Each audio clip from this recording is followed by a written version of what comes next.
Hello दोस्तों, कैसे हैं आप सब। उम्मीद है आप सब अच्छे होंगे और अच्छे रहने भी चाहिए। तो चलिए शुरू करते हैं आज के अपने topic planets of the solar system. आज हम अपने सभी ग्रहों के बारे में जानेंगे और उनसे जुड़े सारे फैक्ट समझेंगे। तो चलिए शुरू करते हैं इंट्रोडक्शन से। Introduction. A celestial body moving in an elliptical orbit around a star is known as a planet। बिल्कुल, सेलेशियल बॉडीज के बारे में मैंने आपको लास्ट क्लास में बता चुका हूँ, फिर दोबारा बता देता हूँ। रात में चमकने वाले जितनी भी बॉडीज होती हैं, जितनी भी वस्तुएं हैं जो आसमान में हमें नजर आती हैं, उन सबको सेलेशियल बॉडीज कहा जाता है। और ये इलिप्टिकल ऑर्बिट में स्टार के चारों ओर घूमती हैं। अभी हम देखेंगे ये इलिप्टिकल ऑर्बिट क्या होता है। The planets of our solar system are division in two groups. हम अपने ग्रहों को दो रूप से देख सकते हैं या समझ सकते हैं। एक ग्रह को बांटेंगे आप टेरेस्ट्रियल प्लैनेट्स में, जिनको स्थलीय ग्रह कहते हैं। दूसरे हैं जोवियन प्लैनेट, जिनको गैसीय ग्रह कहते हैं। या आप इनको एक और नाम से जानते होंगे, टेरेस्ट्रियल प्लैनेट्स को इनर प्लैनेट्स, आंतरिक ग्रह, और जोवियन प्लैनेट्स को गैसियस ग्रह या फिर आउटर प्लैनेट्स कहा जाता है, बाहरी ग्रह। तो अभी हमने ये समझा कि जो हमारे सेलेशियल बॉडीज हैं, जितने भी प्लैनेट्स वगैरह हैं, वो इलिप्टिकल ऑर्बिट में घूमते हैं, किसके, स्टार के, जिन्हें प्लैनेट कहा जाता है। प्लैनेट्स की वैसे देखो, प्लैनेट की डेफिनेशन है, मैं आपको आगे बताऊंगा जरूर। The planet of our solar system are division in two groups. दो हिस्सों में बांटेंगे आप। टेरेस्ट्रियल प्लैनेट मतलब इनर प्लैनेट, जोवियन मतलब आउटर प्लैनेट। अब हम थोड़ा सा इलिप्टिकल ऑर्बिट को समझ लेते हैं। ठीक है, नॉर्मली आप सर्कल जानते हैं, ये है इलिप्टिकल ऑर्डर। क्या है ये? इलिप्टिकल ऑर्डर है। आप देख सकते हैं बीच में मान लीजिए सन है और पृथ्वी के चक्कर लगा रही है, पर क्या ये सर्कल है? क्या ये गोल चक्कर लगा रहे हैं? नहीं, ये इलिप्टिकल ऑर्बिट है। मतलब एक जगह से दूरी पास है और एक जगह से काफ़ी दूरी है। आपने नॉर्मली सुना भी होगा कि सन और जो अर्थ है हमारे, उसकी दूरी घटती और बढ़ती रहती है। एवरेज जो बोलते हैं वो आती है 149 point something billion square kilometre वाके आके आएगा। तो अभी मैं आपको बता दूं, वो 147 तक भी पहुंच जाती है और 150 तक भी पहुंच जाती है। जब तक वो एवरेज जो दूरी है वो है 150 अराउंड। तो अब हम इसे देखते हैं। आपने इलिप्टिकल ऑर्डर समझ लीजिए, दो दूरी ज़्यादा और दो दूरी कम हो जाएंगी। मतलब कुल मिला के अगर इसे दिशा में बांटे, डायरेक्शन में देखें, तो आप देख सकते हैं वेस्ट से क्लोज है थोड़ा, ईस्ट से फार है, और ऐसे ही बदलता रहता है। चलिए, इलिप्टिकल ऑर्बिट समझ में आया होगा। आगे चलते हैं, थोड़ा सा समझ लेते हैं, जान लेते हैं जरूरी बातें हमारे लिए क्या क्या हैं। The inner circle consist 4 planet. अभी मैंने आपको बताया जो आंतरिक ग्रह हैं, इनर जो प्लैनेट्स हैं वो 4 हैं। उनमें पहला आता है मर्क्यूरी, बुध ग्रह, फिर आता है वीनस, शुक्र ग्रह, फिर आता है अर्थ हमारा, पृथ्वी, फिर आता है मार्स, मंगल। और ये सब क्या है? स्मॉलर हैं साइज में। अदर प्लैनेट्स की अगर तुलना करें, ये काफ़ी छोटे हैं, लेकिन डेंसर है मेरे दोस्तों। ये काफ़ी घने हैं, घनत्व से बने हुए हैं। इनमें सबसे ज़्यादा जो घनत्व है वो अर्थ का है। जी हाँ, अर्थ सबसे ज़्यादा डेंसर बॉडी है हमारे पूरे सोलर सिस्टम में। उसके बाद नंबर आता है वीनस का, फिर मर्क्यूरी वगैरह। मतलब जितने भी इनर प्लैनेट है, आंतरिक ग्रह हैं, इनका घनत्व सबसे ज़्यादा है, जिनमें अर्थ का सबसे ज़्यादा मिलेगा आपको। ओके, याद रखना, क्वेश्चन बनता है कि सबसे ज़्यादा डेंसिटी किसकी है, तो आप बता देना अर्थ की है। ओके, देन वीनस आता है। देखो कई जगह पर आपको वीनस नहीं मिलेगा, मतलब सॉरी अर्थ नहीं मिलेगा, तो वहाँ वीनस लगा सकते हैं आप सब, लेकिन अर्थ ही काउंट होगा, क्योंकि 5.5 ज़्यादा होता है 5.4 से। आगे मैं आपको अगली वीडियो में आपको इनको सबको जो डिवाइड है कि किस तरह साइज में आप बांट सकते हैं, रोटेशन में बांट सकते हैं, ये सब हम पढ़ेंगे आगे, चिंता ना करें। अब हम आगे चलते हैं। अभी हमने इनर प्लैनेट्स को समझा कि 4 हैं, मर्क्यूरी, वीनस, अर्थ, मार्स, जबकि 4 ही प्लैनेट आउटर कहलाते हैं। आउटर प्लैनेट जिनको हम जोवियन प्लैनेट भी कहते हैं, गैसीय ग्रह, जिनमें जुपिटर सबसे बड़ा, फिर सैटर्न, फिर यूरेनस, फिर नेपच्यून आता है।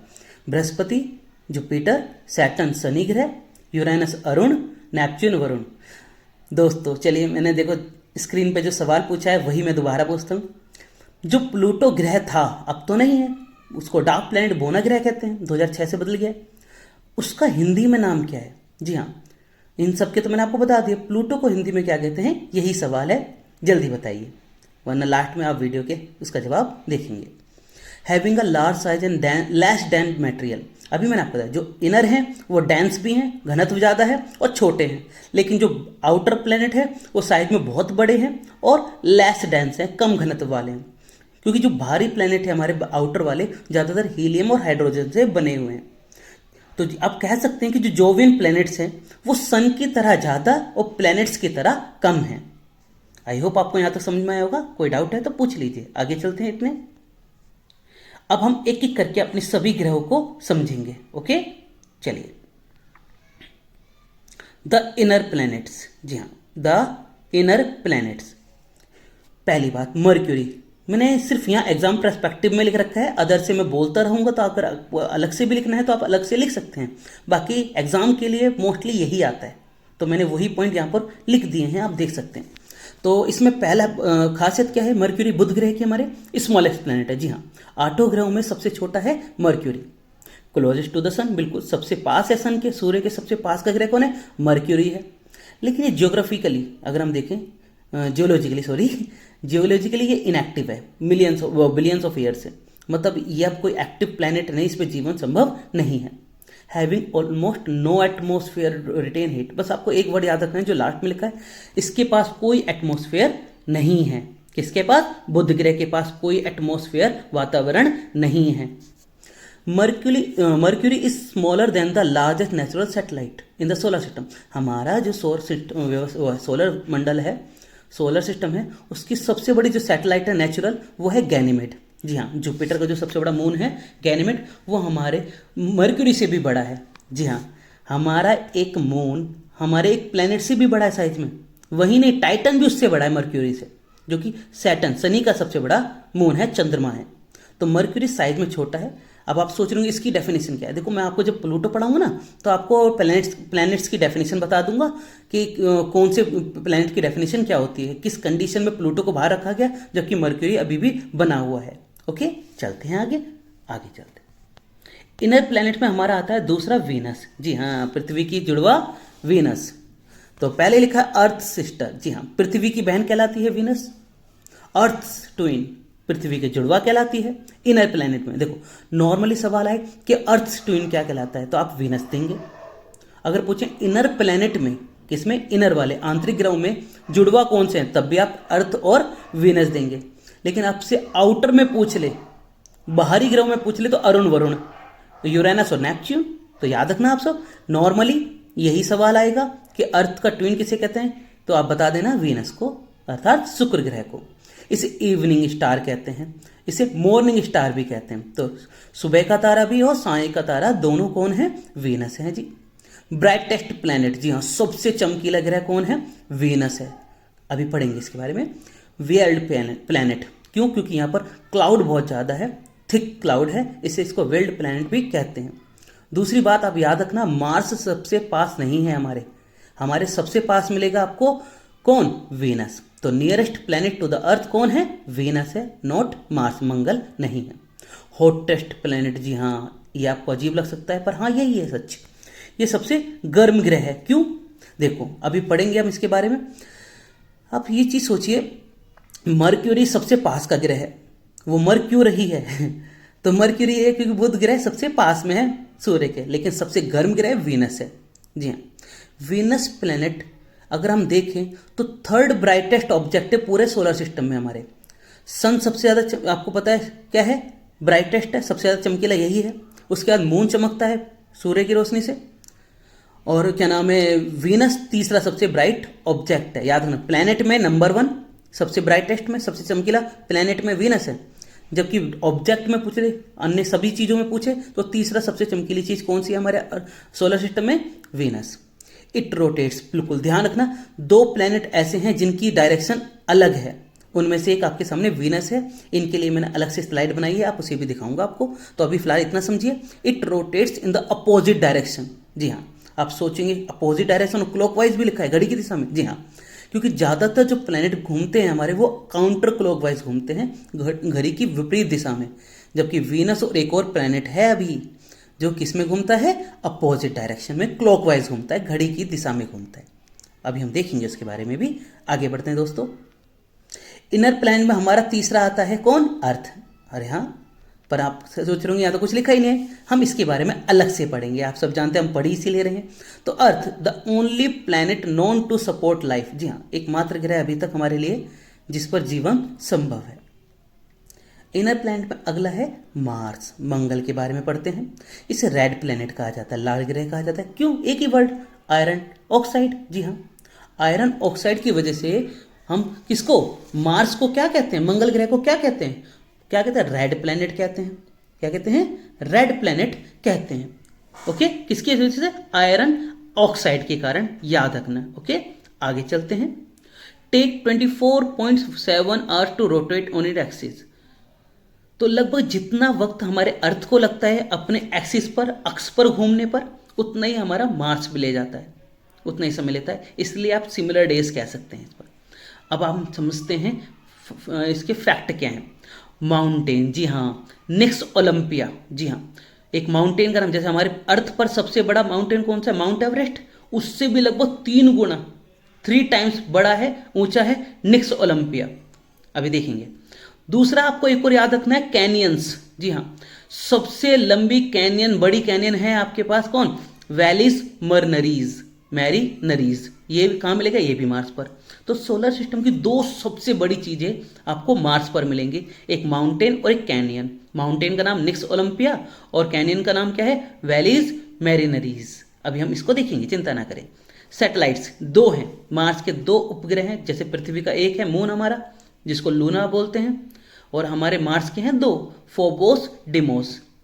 अभी हमने पढ़ा था कि जो हमारा जुपिटर है उसके सबसे बड़ा मून है जिसका नाम है गैनेमेड, जो कि पूरे सोलर सिस्टम का भी सबसे बड़ा है।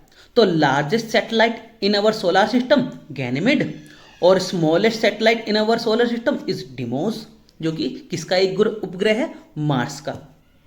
ओके, अब हम इन तीनों चीजों को एक एक करके फोटो से समझते भी हैं। चलिए शुरू करते हैं। इनर प्लैनेट्स में अभी हमने पढ़ा निक्स ओलंपिया। जी हाँ, ये तस्वीर है निक्स ओलंपिया की। लार्जेस्ट पूछे चाहे हाईएस्ट माउंटेन पूछे इन अवर सोलर सिस्टम, सौर मंडल का सबसे ऊंचा पूछे या बड़ा पूछे, वो कौन है, निक्स ओलंपिया। जी हाँ, निक्स ओलंपिया है, ये आपके सामने तस्वीर है इसकी। ये एवरेस्ट से, माउंट एवरेस्ट से 3 गुना बड़ा है। कैसे? अब अगर हम माउंट एवरेस्ट की हाइट देखें लगभग, तो माउंट एवरेस्ट की जो हाइट है सॉरी, माउंट एवरेस्ट की जो हाइट है वो लगभग 8,848 है, 8,848.8 मीटर है, जबकि ये लगभग 22,000 मीटर से आसपास है, 22,000।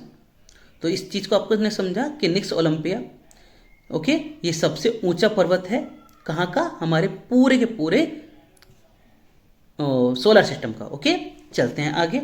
वैसे ये वॉल्केनो है, याद रखना, ये एक ज्वालामुखी है, वॉल्केनो है। तो अगर वॉल्केनो भी पूछते हैं तो भी यही जवाब होगा, याद रखना, वॉल्केनो। लेकिन अब एक डाउट बताता हूं। एक और है जिसका नाम है ओलंपियस मून, या फिर ओलंपिस मैसी बोलते हैं। आप मुझे बता सकते हैं दोस्तों, ओलिपस मैसी क्या है? निक्स ओलंपिया तो हमने पढ़ लिया, एक वर्ड है ओलिपस मैसी। आप इसे सर्च करें, चाहे कैसे भी मुझे बताएं दोस्तों, मैं जानना जरूर चाहूंगा आप सबसे कमेंट में। अब चलते हैं इनर प्लैनेट में, थोड़ा और जानते हैं मार्स के बारे में। जी हाँ, मार्स के बारे में 2 पॉइंट अभी हमने पढ़े कि सबसे बड़ा जो कैनियन है वो ये रहा। अब इसको देखो, कंपेयर करने के लिए मैंने आपको तस्वीर सारी बढ़िया करके ऐड कर दी है। आप यहाँ देख सकते हैं कि जो ग्रेट कैनियन आपको मिलेगा यूएसए में। पृथ्वी पर सबसे बड़े कैनियन कहाँ मिलेंगे आपको, कैनियंस, इस तरह की घाटी, जैसे कि आप राइट में कॉर्नर में देख सकते हैं, इस तरह की कहाँ मिलेंगे, ग्रेट कैनियन कहाँ पर है आपको, यूएसए में, अमेरिका। लेकिन सोचो, पूरे अमेरिका से भी बड़े, क्या है जी, पूरे अमेरिका से भी बड़े कैनियंस आपको नजर आएंगे मार्स पर। मैंने यहाँ पर कंपेयर करने के लिए आपको तस्वीर देख सकते हैं। रियल में राइट में आप देख सकते हैं नीचे किस तरह की दिखती हैं घाटियाँ, और इस तरह यहाँ देख सकते हैं बगल में साइज कंपेरेबल कर सकते हैं। यहाँ लिखा भी है, Mars has the longest and deepest canyon in our solar system, the Valles Marineris, जैसे कि नाम पड़ा है। If it was on Earth, अगर ये पृथ्वी पर होगा तो ये यूएसए से भी लंबा होगा। देख सकते हैं बाहर जा रहा है। आई होप आपको समझ में आया होगा। एक निक्स ओलंपिया देखा हमने, एक ये देखा। अब हम ये देख लेते हैं एक बार, सॉरी, इनर प्लैनेट्स में। जी हाँ, इनर प्लैनेट में अब हमने 2 सैटेलाइट देखे, फोबोस और डिमोस। ये रहे सामने आपके डिमोस, जो कि स्मॉल सैटेलाइट है। इनके देख लीजिए आप, ये गोल नहीं है, जैसे हमारा मून गोल है ऑलमोस्ट, ये नहीं है, क्योंकि इर्रेगुलर साइज है, याद रखना, दोनों ही इर्रेगुलर साइज हैं।